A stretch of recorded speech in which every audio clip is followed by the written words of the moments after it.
Magandang araw mga kabonsai. Welcome po muli sa channel ko, P1 Bonsai Journey. Ngayon sa video ito ay share ko lang sa inyo ang red baliti na ito. Ito yung kaunanahan niya na video. So i-share ko sa inyo para masubaybayan nyo ang journey nito. May gawin ako dito ngayon, may tanggalin ako na sanga. Ipakita ko lang mamaya. Ikutan muna natin ang ating puno.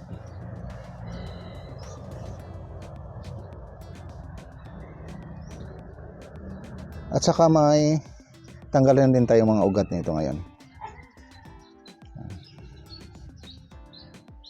Umpisahan ko nang i-trim ang mga ugat nito.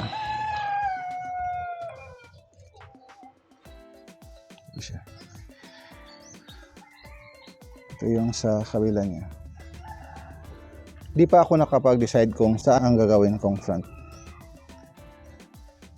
So sa tingin ko mas maganda doon sa kabila.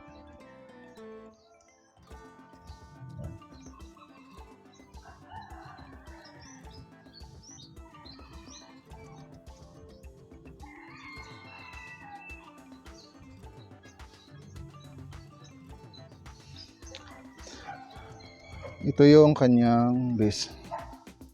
Maganda na siya. Kapag pinutol natin ito dito, putulin natin ito dito para ma-start na nating ma-i-trim itong mga ugat niya. Pero ngayon, ito di ko muna putulin. Yung sa likod ang putulin natin. Pakita ko. Ito muna ang unahin natin. Kapag marami na itong ugat na tutubo, putulin rin natin yun. So ngayon, ang gawin ko, dito ako mag-putol.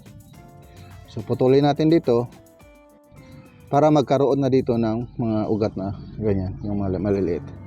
Ito kapag na-develop natin to, yan.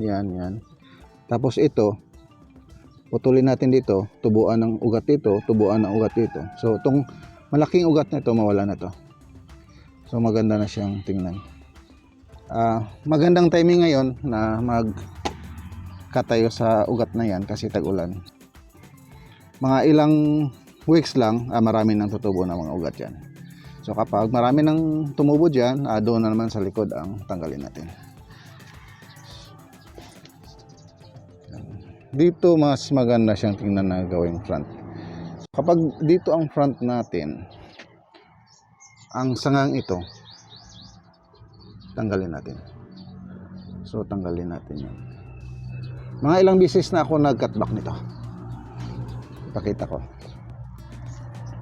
Mula ito sa cutting. Dito, nung tinanim ko ito, kasing laki lang ng ballpen. Ito lang yung tinanim ko. Yan, tinanim ko. Nung malaki na siya, pinutol ko dito. Nung pinutol ko to, pinatubo ko ito. Pinatubo ko rin ito. Bali, ito na yung magiging first branch natin. At saka may second branch na tayo. Yun sana ang gawin kong back branch. Kaya lang, kapag doon ang ginawa nating front, so mamawala yun. So kapag doon ang front natin, bali, ito na yung magiging back branch natin. Dito na siya. Mas maganda kasing tingnan kapag doon ang front natin. At saka may tago natin ito. Pero ito ma-heal niya pa to.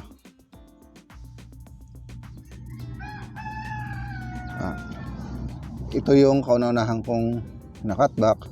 Pinatubo ko ito. At saka ito. Nung malaki na ito, nag-cutback ako dito. Yan. Nag-cutback ako dyan at saka pinatubo ang dalawang ito. Kaya lang, may tumubo dyan. Yan, may tumubo dyan at lumaki. Kaya naging tatlo na siya. Pero ngayon, i-correct natin ito. Dapat matanggal ang isa nito. Kasi kapag di natin tinanggal, magre-reverse taper ito balang araw.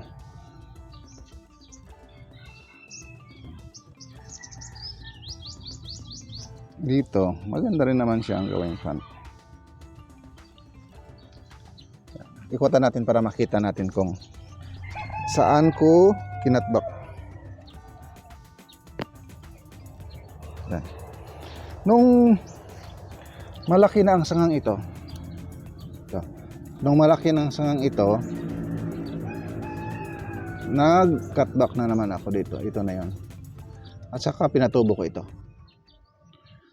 So ngayon, na nasa tamang laki na siya, nag-cut back na naman ako dito.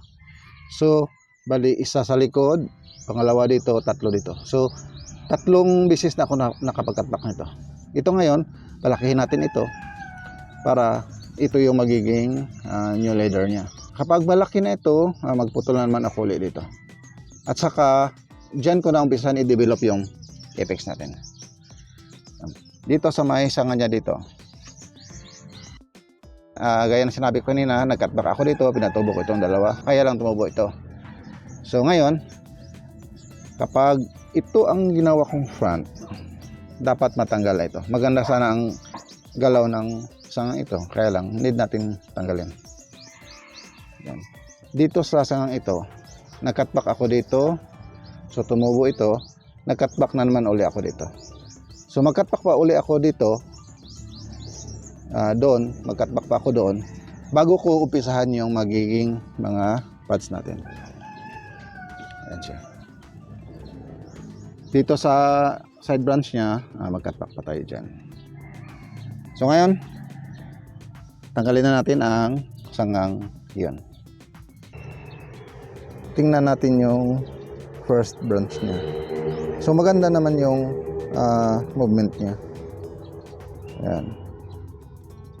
So tanggalin na natin.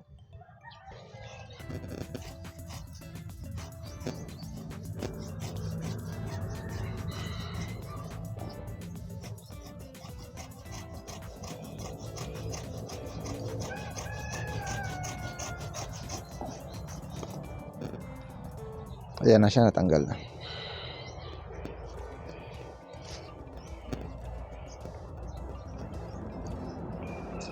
Yan. So ngayon, natanggal yung isa. Maganda na siyang tingnan. Yan. Kapag sinilip natin dito sa front niya, maganda na siyang tingnan kasi nakuha na natin yung sangang yan. So, ang next natin na gawin, putulin natin ang ugat na ito. Gaya ng sinabi ko kanina. Dito tayo magputol.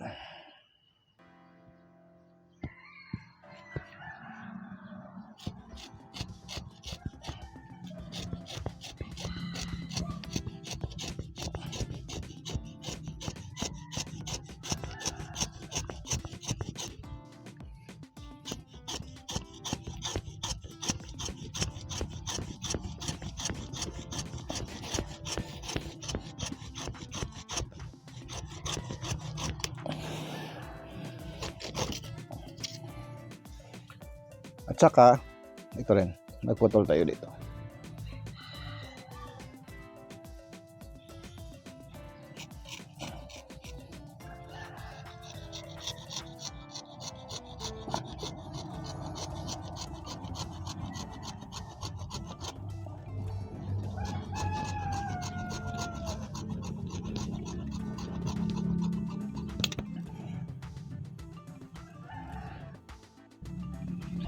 Ito na. Nilagari ko ulit siya dito para mabigyan ng gap. Saka ito inalayo ko. Ito, putulin natin ito para ang dalawang to, ito na yung mag-develop. Yung sa likod, next ko yun na putulin. Ito yung pinakahuli kong putulin. Ito yung sa pinakailalim niya. Silipin natin yung sa harap. Ito na lang yung isa pang natitirang malaking ugat. So kapag naputol natin ito, maganda na to. Yung sa ilalim, yan. Kaya na sinabi ko, yan yung huli kong tanggalin. Kapag tinanggal ko yun, ilipat ko na ito sa pat.